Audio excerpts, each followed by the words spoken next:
ക്രിസ്മസിന് തിയേറ്ററിലെത്തുന്ന ആഘോഷം എന്ന സിനിമയുടെ പ്രൊഡ്യൂസർ അതിൻ്റെ റൈറ്ററുമായ ലിസി മാമാണ് നമ്മളോടുള്ളത്. എന്താണ് ആഘോഷം? പേര് പോലെ തന്നെ ഒരു ആഘോഷ സിനിമയാണോ? അതെ, ആഘോഷം സിനിമ ശരിക്കും പറഞ്ഞാൽ ഒത്തിരിയേറെ യൂത്തിനെ ഉൾപ്പെടുത്തി ഒരു ക്യാമ്പസ് ബേസിൽ, എന്നാൽ അതിൻ്റെ അകത്ത് ഇൻബോണായൊരു സ്ട്രോങ് കഥയെ ഞങ്ങൾ ആഡ് ചെയ്തുകൊണ്ടിട്ട് എല്ലാ ഫാമിലിക്കും ഒരുപോലെ, ഫാമിലിയിലെ എല്ലാ പ്രായമായവർക്കും പിള്ളേർക്കും എല്ലാം കാണാവുന്ന നല്ല പാട്ടുകളോട് കൂടിയ, എന്നാൽ അവസാനം നല്ലൊരു കൃത്യമായൊരു സ്ട്രാറ്റജി ഞങ്ങൾ എടുത്തിട്ടുണ്ട്. പൊതുജനങ്ങളോട് പറയാനുള്ളൊരു മെസ്സേജും ഉണ്ട്. അങ്ങനെ എടുത്തിരിക്കുന്ന ഒരു സിനിമയാണ്. ഈ ഒരു സിനിമ മാമിന്റെ കഥയാണ് അല്ല? മാമിന്റെ കഥ ഡയറക്ടറായ ആമന്റെ സ്ക്രിപ്റ്റ് ആക്കി. അതെ അതെ അതെ. അപ്പം നിർമ്മാതാവും കഥാകൃത്തും ഒരാളാണ്. അത് വളരെ അപൂർവമായിട്ട് മാത്രം സംഭവിക്കുന്നത്. അതെങ്ങനെയാണ് മാം? ഇത് മാമിന്റെ ആദ്യത്തെ സിനിമയാണോ? അല്ല, സ്വർഗം എന്ന് പറഞ്ഞ സിനിമയാണ് നമ്മുടെ ആദ്യത്തേത്. CN ഗ്ലോബൽ മൂവീസാണ് നമ്മുടെ ബാനർ. ഇത് ഞാൻ തന്നെയല്ല നിർമ്മാതാവ്, ഞങ്ങളൊരു ഗ്രൂപ്പ് പ്രവാസികളായ ഞങ്ങൾ 5-6 പേരുണ്ട്. ആദ്യത്തെ സിനിമയിൽ ഞങ്ങൾ തുടങ്ങുമ്പോൾ 15 പേര് ചേർന്ന്, പ്രവാസികളായ ഞങ്ങളുടെ കൂട്ടുകാർ ചേർന്നാണ് സ്വർഗം തുടങ്ങി. ശ്രദ്ധിക്കപ്പെട്ടു, കറക്റ്റ്, ശ്രദ്ധിക്കപ്പെടുകയും ആ കഥയ്ക്ക് എനിക്ക് അവാർഡ് കിട്ടുകയൊക്കെ ചെയ്തിട്ടുണ്ട്. അപ്പോൾ രണ്ടാമത്തെ സിനിമയാണിത്. അത് ഞങ്ങളുടെ ഒരു പ്രവാസികളുടെ ഒരു കൂട്ടായ്മ. ആദ്യം കഥയാണോ വന്നത്, അതോ പ്രൊഡ്യൂസ് ചെയ്യാൻ ശേഷം സ്വന്തം കഥ അതിലേക്ക് ഇംപ്ലിമെന്റ് ചെയ്യുന്നത് എങ്ങനെയായിരുന്നു? അല്ല, എൻ്റെ മനസ്സിൽ പല വിഷയങ്ങളുടെ ഒത്തിരിയേറെ കഥകളുണ്ട്. അതിനെ അതായത് ചുമ്മാ ഒരു പടം നമ്മൾക്ക് എടുക്കണമെന്ന് ആഗ്രഹമില്ല. നമ്മൾ അധ്വാനിച്ച വളരെ വർഷത്തിൻ്റെ അധ്വാനമാണ് ഞങ്ങളുടെയൊക്കെ പ്രവാസികളുടെ പൈസ. അപ്പോൾ നമ്മുടെ ആഗ്രഹം എന്ന് പറഞ്ഞാൽ ഈ ചെയ്യുന്ന സാധനം 10 വർഷം കഴിഞ്ഞ് കണ്ടാലും, ഇപ്പം നമ്മൾ ഉദാഹരണം പറഞ്ഞാൽ ശ്രീനിവാസൻ സാറിൻ്റെയൊക്കെ സിനിമകൾ ഇന്നും ചിന്താവിഷ്ടയ ശ്യാമള ഞാൻ ഇരുന്ന് കാണും എന്ന് പറഞ്ഞ പോലെ ചില സാധനങ്ങൾ നമുക്ക് നൽകുന്നത്. എന്നാൽ അതിൻ്റെ അകത്ത് കോമഡിയുണ്ട്, രസമുണ്ട്. അതെ, റിപ്പീറ്റ് വാല്യൂ ഉണ്ടാകണമെന്ന് ആഗ്രഹമുണ്ട്.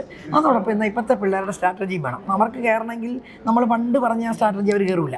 അപ്പോൾ അത് വെച്ച് ആ പിള്ളേർക്കും കൂടെ വേണ്ടിയിട്ട് ഉള്ള വർക്കാണ് ഞങ്ങൾ ചെയ്യുന്നത്. സ്വർഗം പോലെയല്ല ആഘോഷം, രണ്ടും രണ്ട്. അത് സ്വർഗം ഒരിക്കലും ഒരു യൂത്തിനെ കോൺസെൻട്രേറ്റ് ചെയ്തിട്ടല്ല ചെയ്യുന്നത്. അപ്പോൾ അത് മനഃപൂർവ്വം ഒരു പ്രൊഡ്യൂസറുടെ ഒരു ബിസിനസ് തന്ത്രത്തിലാണോ ഇതിലോട്ട് എത്തിയത്, ആഘോഷത്തിലേക്ക്?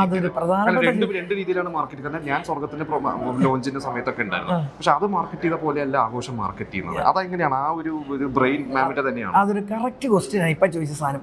കാരണം സ്വർഗം സിനിമ ജനങ്ങളിൽ എത്തി എന്നുള്ളത് ശരിയാണെങ്കിലും അതിന്റെ വിൽപ്പനയുടെ സാധ്യതകൾ അത് വേറെ രീതിയിലാണ് നിങ്ങൾ മാർക്കറ്റ് ചെയ്തത്. ഞാൻ അതിന്റെ തുടക്കം ഇറങ്ങുന്ന സമയത്തൊക്കെ ഞാൻ ഉണ്ടായിരുന്നു. അത് സാമ്പത്തികമായി നമുക്കൊരു വലിയ നേട്ടം തരുന്നില്ലെന്ന് മാത്രമല്ല, നമ്മൾ പൈസ കുറച്ച് നമുക്ക് നഷ്ടം വന്ന പടമാണ്. പക്ഷെ ആ നഷ്ടം പ്രതീക്ഷിച്ചിരുന്നു തോന്നുന്നു. ആ നഷ്ടം എന്ന് പറഞ്ഞാൽ നമ്മുടെ ഒരു ആഗ്രഹമായിരുന്നു അത് വൃത്തിയായിട്ട് കൊണ്ട് എത്തിക്കുക എന്നുള്ളത്. എന്നാൽ നമുക്ക് വിൽക്കേണ്ട സമയത്ത് വിൽക്കുക, അങ്ങനെ പല കാര്യങ്ങളുണ്ടല്ലോ ഒരു സിനിമയല്ലേ.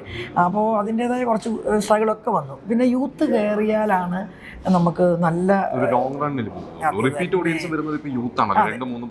തീർച്ചയായിട്ടും അവർ കയറണം, അവർക്കും വേണ്ടിയും കൂടെ ചിന്തിക്കണമെന്ന് ഓർത്തു. മറ്റേതൊരു ഫാമിലി അങ്ങനത്തെ പടമായിരുന്നു. അപ്പോൾ യൂത്തിനെയും കൂടെ ഉൾക്കൊണ്ട് വിട്ടിടും. അതുപോലെ തന്നെ നമുക്കൊരു നഷ്ടം വരാതിരുന്നാലല്ലേ നമ്മളിനി അടുത്തൊരു വർക്ക് ചിന്തിക്കൂ.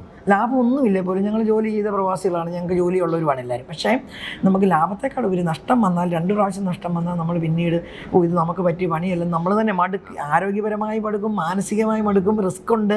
എന്നിട്ട് നഷ്ടവും കൂടെ വലിയൊരു ബാധ്യത വന്നാൽ നമ്മൾ ഇതിൽ നിന്ന് പോകും. അതേസമയത്ത് നഷ്ടം ഇല്ലെങ്കിൽ നമുക്ക് അനേകം നല്ല സിനിമകൾ ചെയ്യാൻ പറ്റും, എടുക്കാൻ പറ്റും, ഒത്തിരി പേർക്ക് അവസരം കൊടുക്കാൻ പറ്റും. അതാണ് നമ്മുടെ ലക്ഷ്യം. ഇതൊരു വലിയൊരു സിനിമ ശരിക്കും പറയുന്നത്. കുറേ താരങ്ങളുണ്ട് ഇതിൽ. അപ്പോൾ ഇതിൽ പ്രധാനമായിട്ടും നരയനാണെങ്കിൽ അദ്ദേഹം ക്ലാസ്മേറ്റ്സ് നമ്മുടെ മനസ്സിലുണ്ട്. അത് ഏകദേശം 20 വർഷമായി. പിന്നെ ഇപ്പോൾ ജെയ്സ് ആണെങ്കിൽ കുറേ യുവതാരങ്ങളുണ്ട്. അപ്പോൾ ഈ ഒരു കാസ്റ്റൊക്കെ എങ്ങനെയാണ്? ഞാൻ പറഞ്ഞത് ഈ കാസ്റ്റിംഗ് പൂർണ്ണമായിട്ടും സംവിധായകന് വിട്ടുകൊടുക്കണോ, അതോരോ റൈറ്റർ പ്രൊഡ്യൂസറും ഇതിൽ മാമിൻ്റെ കൂടി ഇൻവോൾവ്മെന്റ് അതിലുണ്ടായിരുന്നു? ഓരോ കാസ്റ്റിംഗ് എല്ലാത്തിലും എൻ്റെ കൂടെ ഉണ്ട്. എനിക്കൊരു ഐഡിയ ഉണ്ടായിരുന്നു, ഇന്ന റോള് ചെയ്ത ഇന്നയാൾ. ഞാൻ പാട്ടുകൾ ഒത്തിരി ചെയ്തിട്ടുണ്ട്, 10-800ഓളം പാട്ട് ചെയ്ത ഒരാളാണ് ഞാൻ. ഇതിൻ്റെ ഒരു കഥ എന്ന് പറയുമ്പോൾ മാമിൻ്റെ കഥ റൈറ്റർ സ്ക്രിപ്റ്റ് ആക്കുമ്പോൾ, അമ്മേൻ്റെ സ്ക്രിപ്റ്റ് ആക്കുമ്പോൾ അമ്മൻ്റെ കൂടെ ഇരുന്നിരുന്നോ? അമലിനോട് ഇരുന്നു. പല പ്രാവശ്യം ആയിട്ടുണ്ട്. നമ്മൾ പല പ്രാവശ്യം തിരുത്തുകയും മാറ്റുകയും ഇൻസിഡൻറ്റുകളെ മാറ്റുകയും കോമഡിയൊക്കെ വേണ്ടി അങ്ങനെയെല്ലാം ഞങ്ങൾ നന്നായിട്ട് വർക്ക് ചെയ്ത ഒരു ടീം വർക്ക് തന്നെയുണ്ട്. ഇതിനകത്തെ ഒത്തിരിയേറെ പേര് ഒന്നിച്ചിരുന്ന് ഞങ്ങൾ ചിന്തിച്ച സാധനമാണ് തിരക്കഥ. അമൽ അതിനെ കറക്റ്റായിട്ട് സെറ്റ് ചെയ്തിട്ടുമുണ്ട്. ഷൂട്ടിങ്ങിനൊക്കെ മുഴുവൻ സമയം ഉണ്ടായിരുന്നു. ഞാൻ വീട്ടിൽ നിന്ന് പാലായിലാണ് ഞാൻ താമസിക്കുന്നത്. പാലായിൽ നിന്ന് ഞാൻ പാലക്കാടിന് പോയിട്ട് ബാക്കപ്പ് ചെയ്തിട്ട് ഞാൻ വീട്ടിൽ തിരിച്ചു വരുന്നത്. ഒരു ദിവസം പോലും ഞാൻ വന്നിട്ടില്ല തിരിച്ച്. അവിടെ തന്നെ നിന്നു. കാരണം ഇത്രയും കുട്ടികളുണ്ട്. എന്നെ സംബന്ധിച്ച് എനിക്ക് യാതൊരു പ്രതിസന്ധിയും പ്രശ്നങ്ങളും കംപ്ലൈൻ്റ് ഒന്നും നമ്മുടെ സൈഡിലുണ്ടായിരുന്ന നിർബന്ധമുള്ള ആളായിരുന്നു. അത് മാത്രമല്ല, സ്വർഗം പോലെയല്ല, ഇത് കുറച്ച് രണ്ടാമത്തെ സിനിമയാണ്. അത് ഭയങ്കര ക്യാൻവാസ് ആണ്. അപ്പോൾ ഒരു പുതിയ പ്രൊഡ്യൂസറാണ് ശരിക്കും പറയുന്നത്. അപ്പോൾ ഏതെങ്കിലും രീതിയിൽ ആ ഒരു ടെൻഷനൊക്കെ ഉണ്ടായിരുന്നു? അങ്ങനെ ഇത്രയും ക്യാൻവാസിൽ ഇത്ര ആർട്ടിസ്റ്റുകളെ ഒരുമിച്ച് കൊണ്ടുപോകാൻ സത്യത്തിൽ ആ ടെൻഷനൊക്കെ മനസ്സിൽ ഈ കുട്ടേട്ടനെയൊക്കെ കാണുമ്പോൾ ഇവരൊക്കെ സീരിയസ് ആകുമോ, അവരൊക്കെ എങ്ങനെ ഹാൻഡിൽ ചെയ്യുന്നൊക്കെ ഉണ്ട്. ബട്ട് അവർ ഭയങ്കര ഫ്രണ്ട്ലി ആയിരുന്നു. കുട്ടേട്ടനൊക്കെ എന്നെ ഒത്തിരി അപ്രീഷിയേറ്റ് ചെയ്തു. നിങ്ങൾ ഈ കഷ്ടപ്പെടുന്നതും ഈ ഓടുന്നതൊക്കെ കണ്ടിട്ട് എന്നോട് നേരെ പറഞ്ഞു, നിങ്ങൾ നല്ല വർക്കാണ് ചെയ്ത്. പ്രൊഡ്യൂസേഴ്സ് ആക്ടേഴ്സ് തന്നെയാണ് വളരെ കൂടെ ഇപ്പൊ തന്നെ ക്രിസ്മസിനാണ് ഇറങ്ങുന്നത്. കുറെ സിനിമകൾ വരുന്നുണ്ട്. ഇപ്പൊ പ്രതീക്ഷിക്കാത്ത സമയത്ത് അവസാനം കുറെ സിനിമകൾ ചാർട്ട് ചെയ്തിട്ടുണ്ട്. അപ്പൊ അതൊരു ഈ പ്ലാൻ ചെയ്തതാണോ? ക്രിസ്മസ് റിലീസ് തന്നെ പ്ലാൻ ചെയ്തതാണോ അത് തുടങ്ങുന്ന സമയത്ത്? നമ്മുടെ ആഗ്രഹമായിരുന്നു. ആഘോഷം എന്ന പേരും ക്രിസ്മസ് ഗാനമുണ്ട്, ന്യൂ ഇയറിന് പറ്റിയ വിഷയമുണ്ട്, അതെല്ലാം ഉള്ളത് കൊണ്ട് ക്രിസ്മസ് ന്യൂ ഇയർ ആ വീക്കുകളിൽ മനസ്സിലുണ്ടായിരുന്നു. പക്ഷെ ഇത്രയും സിനിമകൾ ഒരുമിച്ച് വരുന്നത് കൊണ്ട് ഒരു ടെൻഷൻ ഉണ്ടോ?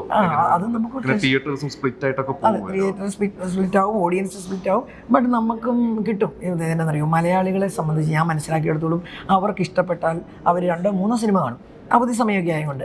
അപ്പൊ അതിലൊന്നും അത് തന്നെ. പിന്നെ അല്ലാണ്ടോ അതിലൊന്നും നമ്മുടെ ആകട്ടെ, എടുത്ത പ്രൊഡ്യൂസർമാരെ എല്ലാം എന്നെ സംബന്ധിച്ച് പൈസ മുടക്കി എല്ലാവരുടെയും പൈസ തിരിച്ചു കിട്ടണമെന്ന് ഞാൻ ആഗ്രഹിക്കുള്ളൂ. ടെലിഗ്രാമിൽ പോയി കണ്ടിട്ട് നമ്മളെ ഉപദ്രവിക്കരുതെന്ന് തന്നെയാണ്. ഇവിടെ കോടിക്കണക്കിന് ജനം കിടപ്പുണ്ട്, ഓരോ സിനിമയ്ക്കും ലക്ഷക്കണക്കിന് ആൾക്കാരും ഉണ്ട്. അവരെല്ലാവരും കണ്ട് ആർക്കും നഷ്ടം വരാതിരിക്കട്ടെ, അതാണ് ഞാൻ പറയുള്ളൂ. പ്രേക്ഷകരോട് ഒറ്റ കാര്യം പറയാനുള്ളൂ, നമ്മുടെ സിനിമ കേരളത്തിൽ വൻ വിജയമാക്കി മാറ്റണം. അപ്പോൾ നമുക്ക് തീർച്ചയായിട്ടും മറ്റ് സ്ഥലങ്ങളിലേക്കും അത് എത്തിക്കാൻ പറ്റും. നിങ്ങൾ തിയേറ്ററിൽ തന്നെ കാണണം. കാരണം ഞങ്ങൾ ഓരോ പാട്ടും ഒക്കെ ഉണ്ടാക്കുമ്പോൾ ഞങ്ങൾ തിയേറ്ററിൻ്റെ ആ ശബ്ദത്തിൽ കേൾക്കുന്നതിൻ്റെ സുഖം നമുക്കറിയാം.